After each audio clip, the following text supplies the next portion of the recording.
మరొక 2-3 రోజుల పాటు రెండు తెలుగు రాష్ట్రాల్లో ఓ మోస్తరు నుంచి భారీ వర్షాలు కురిసే అవకాశం అయితే కనిపిస్తోంది. ముఖ్యంగా రెండు ద్రోణులు ఏర్పడ్డాయి. మధ్యప్రదేశ్ నుంచి విదర్భ తెలంగాణ వరకు ఒక ద్రోణి కొనసాగుతుంది. సముద్ర మట్టానికి దాదాపు 0.9 కిలోమీటర్ల ఎత్తులో ఈ ద్రోణి ప్రభావం కొనసాగుతుంది. మరొకటి అంతర్గత కర్ణాటక తమిళనాడు మీదుగా మరొక ద్రోణి కొనసాగుతుంది. దీని ప్రభావంతో ఈ రెండు ద్రోణుల ప్రభావంతో రెండు తెలుగు రాష్ట్రాల్లో కూడా ఓ మోస్తరు నుంచి భారీ వర్షాలు కురిసే అవకాశం ఉన్నట్టుగా చెప్తున్నారు. ప్రధానంగా తెలంగాణకు సంబంధించి ఆకాశం మేఘావృతమై ఉంటుంది. అలాగే లైట్ టు మోడరేట్ రెయిన్స్ పడే అవకాశం ఉన్నట్టుగా వాతావరణ శాఖ చెప్తుంది. తెలంగాణలో ఈ 3 రోజుల పాటు భారీ వర్షాలు కురిసే అవకాశం ఉంది. ఇక ఇప్పటికే ఉమ్మడి ఆదిలాబాద్, ఉమ్మడి నిజామాబాద్ జిల్లాలో ఈదురుగాలతో కూడిన భారీ వర్షం అయితే కురిసింది. గంటకు 40 నుంచి 50 కిలోమీటర్ల వేగంతో ఈదురుగాలు వీసే అవకాశం ఉంది. అలాగే భారీ వర్షాలు కురిసే అవకాశం ఉంది. నిన్న నిజామాబాద్ అలాగే ఆదిలాబాద్ జిల్లాలో కురిసిన వర్షాలకు పూర్తిగా చెట్లు నేలకొరిగాయి. అలాగే విద్యుత్ స్తంభాలు కూడా నేలకొరిగిన పరిస్థితి కనబడుతోంది. ఆదిలాబాద్లో అయితే పూర్తిగా ఈదురుగాలతో గంటకు 80 నుంచి 100 కిలోమీటర్ల వేగంతో ఈదురుగాలు వీచాయి. దీని ప్రభావంతో స్థానికంగా ఇబ్బంది పడ్డ పరిస్థితి, గాలి దుమారంతో పూర్తిగా అక్కడ వర్షపాతం నమోదైన పరిస్థితి కనబడుతోంది. ఇక ప్రధానంగా తెలుగు రాష్ట్రాలకు వస్తే కనుక ఖచ్చితంగా రెండు రాష్ట్రాల్లో కూడా విచిత్రమైన వాతావరణం కనిపిస్తుంది. ఓవైపు ఎండ, మరోవైపు ఇటు వర్షంతో రెండు రకాల భిన్నమైన వాతావరణం అయితే కనిపిస్తుంది. ప్రధానంగా తెలంగాణకు వచ్చేసి మాత్రం ఇవాళ ఉమ్మడి హైదరాబాద్, ఉమ్మడి రంగారెడ్డి, ఉమ్మడి నల్లగొండ, ఉమ్మడి ఖమ్మం, అలాగే ఉమ్మడి మహబూబ్ నగర్ ఈ జిల్లాల పరిధిలో ఈ 2 రోజుల పాటు రాబోయే 2-3 రోజుల పాటు ఓ మోస్తరు నుంచి భారీ వర్షాలు కురిసే అవకాశం ఉన్నట్టుగా వాతావరణ శాఖ చెప్తుంది. ఇందాక నేను చెప్పిన జిల్లాల్లో ఉమ్మడి జిల్లాలు ఏవైతే ఉన్నాయో సౌత్ తెలంగాణలోని ఉమ్మడి మహబూబ్ నగర్, ఉమ్మడి నల్లగొండ, అలాగే ఇటువైపు హైదరాబాద్, రంగారెడ్డి ఈ ప్రాంతాల్లో కూడా, మరోవైపు ఇటు సంగారెడ్డి జిల్లా కావచ్చు, సిద్దిపేట కావచ్చు, అలాగే ఇటు వికారాబాద్ కావచ్చు, ఈ ప్రాంతాలన్నీ కూడా ఒక మోస్తరు నుంచి భారీ వర్షాలు కురిసే అవకాశం ఉంది. అలాగే ఇటు జీహెచ్ఎంసీ పరిధిలో కూడా పూర్తిగా ఆకాశం మేఘావృతమై ఉండే అవకాశం కనిపిస్తుంది. ఉదయం నుంచి కూడా ఇప్పటికే ఆకాశం మేఘావృతమైంది. సాయంత్రం వరకు వర్షం కురిసే అవకాశం ఉన్నట్టుగా చెప్తున్నారు. ఇక ప్రధానంగా ఈ జిల్లాలతో పాటు అటు ఏపీలో కూడా వర్షపాతానికి సంబంధించి కొన్ని అలర్ట్స్ జారీ చేస్తున్న పరిస్థితి కనబడుతోంది. ద్రోణి ప్రభావం చేత ఇటు ఏపీలో కూడా ఉరుములు మెరుపులతో కూడిన వర్షం పడవచ్చు. ముఖ్యంగా అన్నమయ్య జిల్లాలో, అలాగే చిత్తూరు జిల్లాలో, తిరుపతి జిల్లాలో వర్షాలు కురిసే అవకాశం ఉన్నట్టుగా చెప్తున్నారు. అల్లూరు జిల్లాలో కూడా కొన్ని చోట్ల వర్షం కురిసే అవకాశం ఉంది. ఉరుములు మెరుపులతో గంటకు 30 నుంచి 50 కిలోమీటర్ల వేగంతో ఈదురుగాలు వీసే అవకాశం ఉంది. ఇక దాంతోపాటు ప్రధానంగా కొన్ని జిల్లాల్లో ఎండ వాతావరణం ఉండే అవకాశం కనిపిస్తుంది. ప్రధానంగా ఉభయ గోదావరి జిల్లాల్లో కావచ్చు, అలాగే ఇక అంటే కాకినాడ, కోనసీమ, తూర్పుగోదావరి, పశ్చిమ గోదావరి, ఏలూరు, ఇటు కృష్ణా, ఉమ్మడి గుంటూరు జిల్లా, అలాగే కృష్ణా, ఎన్టీఆర్, బాపట్ల, పల్నాడు, ప్రకాశం, నెల్లూరు జిల్లాలో గరిష్టంగా ఉష్ణోగ్రతలు నమోదయ్యే అవకాశం ఉంది. 40 నుంచి 42 డిగ్రీల మధ్య ఉష్ణోగ్రతలు నమోదయ్యే అవకాశం కనిపిస్తుంది. ఇక్కడ కాస్త భిన్నంగా ఉండే అవకాశం కనిపిస్తుంది వాతావరణం. అంటే ఇక్కడ ఈ ప్రాంతంలో ఎండలు కొట్టే అవకాశం కనిపిస్తుంది. ప్రజలు ఎండ వేడిమి నుంచి కాపాడుకోవడానికి ఇంట్లోనే ఉండాలి, అవసరమైతే తప్ప బయటకు వెళ్ళొద్దంటూ సూచిస్తున్న పరిస్థితి కనబడుతుంది. ఇక ఈ రకంగా అంటే రాబోయే రోజుల్లో ఎండ వేడిమి తీవ్రత కొంచెం కొనసాగే అవకాశం ఉంది ఏపీలో. ఈ వాతావరణ పరిస్థితులకు అనుగుణంగా మన డైలీ రొటీన్ ప్లాన్ చేసుకోవాలని ఏపీ విపత్తుల నిర్వహణ సంస్థ చెప్తుంది. కొంత ఋతుపవనాల జాప్యం కనిపిస్తుంది. ఏపీకి వచ్చేసరికి ఋతుపవనాల జాప్యం కనిపిస్తుంది. అక్కడ కొంత వాతావరణం లోటు వర్షపాతం కనిపిస్తున్న పరిస్థితి కనబడుతుంది. ఇక తెలంగాణకు వచ్చేసరికి మాత్రం ఉరుములు మెరుపులతో కూడిన వర్షం కురిసే అవకాశం ఉంది. 40 నుంచి 50 కిలోమీటర్ల వేగంతో వర్షం కురుస్తుంది. కాబట్టి ఖచ్చితంగా ఈ ప్రాంతంలో ఈదురుగాలు వీస్తాయి, విద్యుత్తు సరఫరాకు అంతరాయం కలగవచ్చు, చెట్లు కూడా కూలే అవకాశం ఉంది. కాబట్టి తగిన జాగ్రత్తలు తీసుకోవాలని చెప్పేసి వాతావరణ శాఖ సూచిస్తుంది. ఇక ఇక్కడ కూడా టెంపరేచర్స్ ఆదిలాబాద్కి వచ్చేసరికి మాత్రం 40 డిగ్రీల పైన నమోదయ్యే అవకాశం ఉంది. అత్యల్పంగా మెదక్లో నమోదయ్యే అవకాశం ఉన్నట్టుగా చెప్తున్నారు, తక్కువగా. ఇక వడదెబ్బ కూడా తగలకుండా చూసుకోవాలి, బయటకు వెళ్ళేటప్పుడు జాగ్రత్తగా ఉండాలని చెప్తున్న పరిస్థితి కొన్ని జిల్లాల్లో. కానీ హైదరాబాద్ జీహెచ్ఎంసీ పరిసర ప్రాంతాల్లో మాత్రం పూర్తిగా మేఘావృతమైన పరిస్థితి కనబడుతోంది.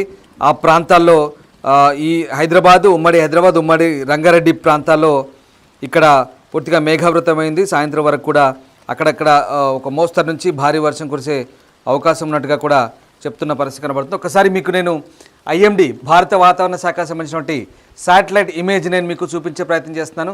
ప్రధానంగా ఇక్కడ మనం ఒకసారి చూసుకోవచ్చు, ఒక ద్రోణి ప్రభావం కొనసాగుతుంది. మధ్యప్రదేశ్ నుంచి విదర్భ, కొంచెం ఇది క్లోజ్ చేసి చూపించండి. మధ్యప్రదేశ్ నుంచి విదర్భ, అలాగే ఇక్కడ తెలంగాణ వరకు కూడా ఒక ద్రోణి కొనసాగుతుంది. చూడండి, ఈ ద్రోణి ప్రభావం కొనసాగుతుంది. అలాగే ఇక్కడ అంతర్గత కర్ణాటక, అలాగే ఈ ప్రాంతం నుంచి తమిళనాడు, అంతర్గత కర్ణాటక, ఈ ప్రాంతం నుంచి మధ్య మహారాష్ట్ర వరకు కూడా ఇటువైపు ఒక ద్రోణి. అంటే ఈ చుట్టూ ఈ రౌండ్గా ద్రోణి ప్రభావం. ఈ తెలుగు రాష్ట్రాల చుట్టూ ఇటువైపు ఒక ద్రోణి ఉంది పైన, ఇటు మళ్ళీ కర్ణాటక అంతర్గత ఇంటర్నల్ కర్ణాటక నుంచి తమిళనాడు నుంచి ఇటొక ద్రోణి. ఇవి రెండు రౌండప్ చేసినాయి, కనబడుతుంది చాలా క్లియర్గా. ఇక్కడ మనకు చాలా క్లియర్గా ఈ ద్రోణి ప్రభావం నుంచి ఇక్కడ ఉత్తరాంధ్ర జిల్లాలో వర్షాలు కురిసే అవకాశం ఉండక కనిపిస్తుంది. ఈ దట్టమైన ఈ ఫాగ్ ఏదైతే ఉందో ఇది వర్ష సూచిక. ఈ రకంగా తెలంగాణ జిల్లాలో ఇక్కడ మనకు కొన్ని జిల్లాలు ఇక్కడ మనకు కనబడుతాయి. ఏజెన్సీ ప్రాంతంతో పాటు ఇక్కడ కొన్ని సౌత్ తెలంగాణ జిల్లాలో కూడా దీని ప్రభావం కనిపిస్తుంది. ఇప్పటికే మేఘావృతమైన పరిస్థితి కనబడుతుంది. ఈ రెండు ద్రోణుల ప్రభావం చేత మనకు వర్షాలు కురిసే అవకాశం ఉంది మరొక 2-3 రోజుల పాటు. ఇక హైదరాబాద్ వాతావరణ శాఖ ఏం చెప్తుందో ఒకసారి మనం చూద్దాం. హైదరాబాద్ లైవ్ రాడార్ ఇమేజ్ మనం చూస్తాం స్క్రీన్పై. ఇది హైదరాబాద్ లైవ్ రాడార్ ఇమేజ్. ఇక్కడ ప్రధానంగా మనము హైదరాబాద్ చుట్టూ పరిసర ప్రాంతాల్లో ఏ రకంగా ఉంది, ఇది బ్లూలో కనిపిస్తున్నంత ఇదంతా దట్టమైన మేఘం. ఇది ఇక్కడ హైదరాబాద్ చుట్టూ ఈ మేఘాలు ఆవరించి ఉన్నాయి. ప్రధానంగా ఒకసారి మనం చూస్తే కనుక ఇక్కడ చూడండి, ఇది ఈ పైన ఇది బీదర్, ఇది కర్ణాటక, కొంచెం ఇటువైపు వెళ్తే సంగారెడ్డి అవతల ఉంది ఇది ఆవల. సరే, ఇటు చూస్తే కొంచెం ఉమ్మడి నిజామాబాద్ జిల్లాలో ఉంది, అలాగే ఇక్కడ జగిత్యాల జిల్లాలో మేఘం ఉంది, అలాగే ఈ ప్రాంతంలో మనకి ఇక్కడ రంగారెడ్డి, మేడ్చల్, ఇక వికారాబాద్ ఈ జిల్లాలో మనకు క్లియర్గా కనిపిస్తుంది. దీంతోపాటు ఇక్కడ జనగామ ఈ ప్రాంతంలో కూడా కనిపిస్తుంది. ఇక్కడ నల్లగొండ ప్రాంతంలో కూడా వర్షం కురిసే అవకాశం ఉందని చెప్తున్నారు. Light to moderate to heavy rains ఇక్కడ ఈ ప్రాంతంలో కనిపిస్తుంది. అలాగే యాదాద్రి భువనగిరి ప్రాంతంలో కూడా వర్షం ఉండే అవకాశం ఉంది. అలాగే ఇక ఉమ్మడి గద్వాల కావచ్చు, మహబూబ్ నగర్ కావచ్చు, ఈ ప్రాంతంలో కూడా అక్కడక్కడ మోడరేట్ టు హెవీ రెయిన్స్ కురిసే అవకాశం ఉన్నట్టుగా చెప్తున్నారు. ఒకసారి మనం స్కైమేట్ సంబంధించినటువంటి నిర్ధారణ చూస్తాం, ఎందుకంటే ఖచ్చితమైన నిర్ధారణతో కూడినటువంటి వర్షపాతానికి సంబంధించిన డీటెయిల్స్ ఉంటాయి. స్కైమేట్ సంబంధించి ఇవాళ మనం చూస్తే కనుక ఇది ఇవాళది 10వ తారీఖు సంబంధించినటువంటి స్కైమేట్. ఇక్కడ చూడొచ్చు మనం, ఈ గ్రీన్ కలర్లో ఉంది కదా, గ్రీన్ కలర్లో ఉంది. ఇది దాదాపు గ్రీన్ కలర్లో ఉంది. 20 మిల్లీమీటర్ల వరకు కూడా వర్షపాతం నమోదే అవకాశం చాలా క్లియర్గా ఉంది. ఇక్కడ చూడొచ్చు మనము తెలంగాణలోని సౌత్ పార్ట్ ఆఫ్ తెలంగాణ, అలాగే కొన్ని ప్రాంతాల్లో ఇక్కడ చిత్తూరు, అన్నమయ్య ఈ ప్రాంతాల్లో క్లియర్గా మనకు కనిపిస్తుంది. గ్రీన్ కలర్లో ఉంది కదా, చూసారు కదా. చిత్తూరు, అన్నమయ్య అంటే కడప, ఉమ్మడి చిత్తూరు, ఉమ్మడి కడప జిల్లాలో వర్షాలు కురిసే అవకాశం ఉంది. అలాగే ఇటు వచ్చేసి కేరళ కావచ్చు, తమిళనాడు కావచ్చు, కర్ణాటక కావచ్చు, ఈ ప్రాంతాల్లో వర్షాలు ఇక్కడ మనకు చాలా క్లియర్గా కనిపిస్తున్నాయి. అండ్ ఇక్కడ అల్లూరు జిల్లాలో వర్షం పడే అవకాశం ఉంది. ఈ ప్రాంతాల్లో ఇక్కడ కొంత ఉత్తరాంధ్ర విజయనగరం జిల్లాలో కూడా వర్షపాతం కురిసే అవకాశం ఉంది. చూడొచ్చు, శ్రీకాకుళం జిల్లాలో కూడా ఉంది. ఇది స్కైమేట్ సంబంధించి ఇవాల్టి వెదర్ చాలా క్లియర్గా, చాలా ఖచ్చితత్వంతో కూడుకొని ఉంటుంది స్కైమేట్కు సంబంధించినటువంటి నిర్ధారణ అది.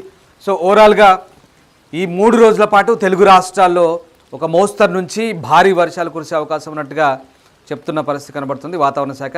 ఒకసారి మనం ఆ దృశ్యాలు చూస్తే కనుక నిన్న ఉమ్మడి నిజామాబాద్, ఉమ్మడి ఆదిలాబాద్ జిల్లాలో ఒక్కసారిగా గంటకు 80 నుంచి 100 కిలోమీటర్ల వేగంతో ఈదురుగాలు వీచాయి. ఆ భారీ గాలుల ప్రభావంతో ఒకసారిగా జనజీవనం అతలాకుతలమైన పరిస్థితి కనబడుతుంది. అక్కడక్కడ భారీ వర్షాలు కురిసిన పరిస్థితి కనబడుతుంది. ఇవాళ ప్రధానంగా ఒకసారి ఆ విజువల్ చూడండి, విద్యుత్ స్తంభాలు నేలకొరిగాయి, భారీ చెట్లు నేలకొరిగిన పరిస్థితి కనబడుతుంది. ఇవి నిజామాబాద్ జిల్లా నందిపేట ఆ ప్రాంతాల్లో దీనికి సంబంధించిన దృశ్యాలు అవి. ఆ ప్రాంతంలో భారీగా విద్యుత్ స్తంభాలు నేలకొరిగాయి. ఇవాళ కూడా ఇదే సిచ్యువేషన్ కంటిన్యూ అయ్యే అవకాశం ఉంది చాలా ప్రాంతాల్లో. అక్కడ చూడండి, అందుకే అప్రమత్తంగా ఉండాలి, జాగ్రత్తగా ఉండాలి. ఒకసారి దయచేసి బిగ్ టీవీ కూడా అదే అప్పీల్ చేస్తున్నాం మీకు. ఎందుకంటే అప్రమత్తంగా ఉంటే విద్యుత్ స్తంభాలు కనుక నేల కొరిగితే, కరెంటు సప్లై అయితే కనుక, పవర్ సప్లై ఉంటే చాలా ప్రమాదకరమైన పరిస్థితి ఉంటుంది. చూడండి, అది మున్సిపల్ సిబ్బంది దాని అంతా కూడా అక్కడ కట్ చేస్తూ క్లియర్ చేస్తున్న పరిస్థితి కనబడుతోంది. అండ్ అలాగే ఆదిలాబాద్ జిల్లాలో కూడా భయంకరమైన ఈదురుగాలు వీసి ఒకసారి జూనియర్ హాకీ స్టేడియంలో జరిగినటువంటి ఈ చెట్టు చూడండి, పూర్తిగా పెకిలించి వేయబడింది. అంటే ఎంతటి భారీ ఈదురుగాలు వీచి ఒకసారి మనం అర్థం చేసుకోవచ్చు. ఇది నిన్న నిజామాబాద్ జిల్లాకు సంబంధించిన దృశ్యం ఇది. ఒకసారి మనం ఆదిలాబాద్ జిల్లాకి వెళ్దాం. ఆదిలాబాద్ జిల్లాలో ఒక హాకీ స్టేడియంలో జరిగినటువంటి ఇది చూడండి, హాకీ స్టేడియంలో ఎంత భారీ ఈదురుగాలు ఒకసారి మనం చూస్తే అర్థం చేసుకోవచ్చు. ఆ ఈదురుగాల ప్రభావానికి చాలాసేపు ఒక అరగంట పైగానే అక్కడ ఈదురుగాలు వీచాయి. అక్కడే స్థానికంగా ఎంపీ కూడా ఆ మ్యాచ్ పార్టిసిపేట్ చేయడానికి అక్కడ కార్యక్రమంలో పాల్గొనడానికి వచ్చారు. ఆయనకు ఆ ప్రమాదం త్రుట్లో తప్పింది, ఆ వేదిక కూలిపోతుండే. సో అతన్ని సేఫ్గా అక్కడి నుంచి తీసుకెళ్లిన పరిస్థితి కనబడుతుంది. ఆ రకంగా నిన్న 2 జిల్లాల్లో భారీగా దీని ప్రభావం అయితే చూపించిన పరిస్థితి కనబడుతోంది. సో ప్రధానంగా తెలంగాణలో ఇప్పుడు పశ్చిమ వాయువ్య దిశలో గాలులు వీస్తున్నాయి. దీని ప్రభావంతో ఓ మోస్తరు వర్షాలు కురిసే అవకాశం ఉంది. నేను మళ్ళీ చెప్తున్నాను, భద్రాద్రి కొత్తగూడెం, ఖమ్మం, నల్లగొండ, సూర్యాపేట, మహబూబాద్, రంగారెడ్డి, హైదరాబాద్, మేడ్చల్, మల్కాజ్గిరి, వికారాబాద్, సంగారెడ్డి, మెదక్, కామారెడ్డి, మహబూబ్ నగర్, నాగర్ కర్నూలు, వనపర్తి, నారాయణపేట, జోగులాంబ, గద్వాల జిల్లాల్లో అక్కడక్కడ ఉరుములు మెరుపులతో కూడిన వర్షాలు కురిసే అవకాశం ఉంది. దీంతో పాటు గంటకు 50 కిలోమీటర్ల వేగంతో ఈదురుగాలు కూడా వీచే ఛాన్స్ ఉందని వాతావరణ శాఖ చెప్తుంది. ఇక ఈదురుగాలు మెరుపులతో కూడిన వర్షాల కారణంగా ప్రజలు అప్రమత్తంగా ఉండాలి. ముఖ్యంగా బయట ఉన్నప్పుడు జాగ్రత్తలు తీసుకోవాలి. ఎందుకంటే విద్యుత్ సరఫరాకు అంతరం కలుగుతుంది, కొన్ని విద్యుత్ స్తంభాలు కూలుతున్నాయి, అలాగే చెట్లు కూడా కూలే అవకాశం ఉంది. ఇక పగటిపూట ఉష్ణోగ్రతలు నార్మల్గానే ఉండే అవకాశం ఉంది. సో అటు ఏపీకి సంబంధించి కూడా మళ్ళీ ఒకసారి చెప్తున్నాను, మన్యం ఏపీకి సంబంధించి ఒకసారి తిరుపతి, చిత్తూరు, అన్నమయ్య, అల్లూరు జిల్లాల్లో తేలికపాటి నుంచి మోస్తరు వర్షాలు కురిసే అవకాశం ఉంది. అలాగే ఇక కాకినాడ, కోనసీమ, ఉభయ గోదావరి జిల్లాలు, కృష్ణా, గుంటూరు, గుంటూరు జిల్లా, అలాగే కృష్ణా జిల్లాలో కూడా, ప్రకాశం జిల్లాలో కూడా ఉష్ణోగ్రతలు నమోదాయి. కానీ ఇక్కడ భిన్నంగా ఉంది వాతావరణం, కాస్త వేడి కొనసాగే అవకాశం అయితే కనిపిస్తుంది. సో మొత్తం మీద 2 తెలుగు రాష్ట్రాలకు సంబంధించి 2 ద్రోణి ప్రభావాలు ఏర్పడ్డాయి.